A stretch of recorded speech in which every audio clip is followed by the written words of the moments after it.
the late 1980s, the Bay Area was humming with a new kind of energy. Not the political unrest of the 60s or the cultural revolutions of the 70s, but something sharper, faster, and pulsing with digital potential. Microchips replaced megaphones. Innovation replaced ideology. A place once known for activism was rapidly transforming into something sleek and speculative. Silicon Valley. My firm began taking on new clients, tech startups, software engineers, and hardware developers who spoke in a language of disruption and scalability.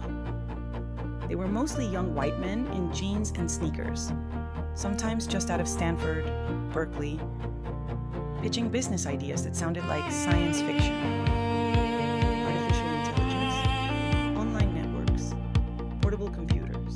I listened with interest and unease.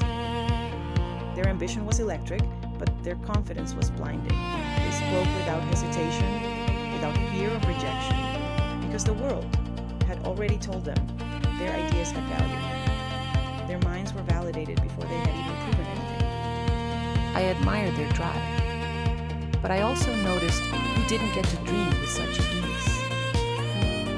There weren't many women in those rooms, even fewer who looked like me. While they sketched their visions on whiteboards, I was still being asked if I could make the coffee for meetings I had prepared.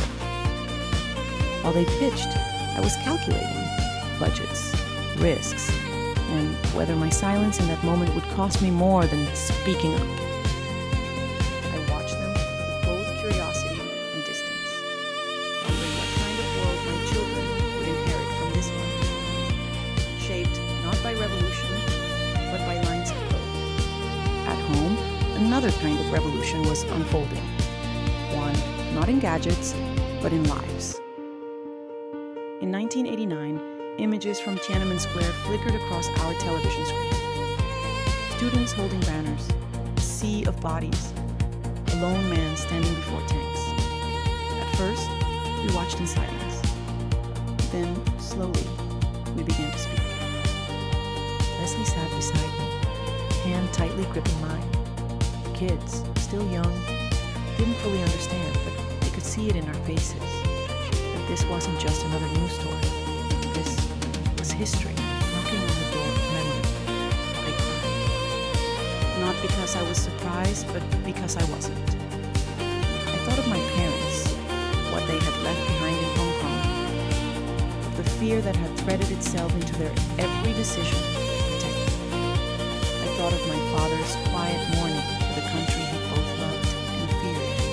I thought of the students in Beijing and how closely they resembled the idealists I had marched with in Spao Plaza 2 decades earlier.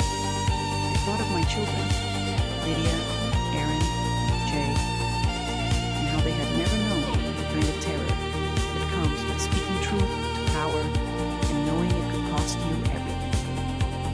That same year, something else happened. The Berlin Wall fell. I sat in front of the television again, this time watching joy erupt. People dancing, families reunited, hands breaking pieces of the wall like relics. It felt like something ancient finally cracked. In 1 year, I had seen both brutality and liberation. Suppression in Tiananmen, celebration in Berlin.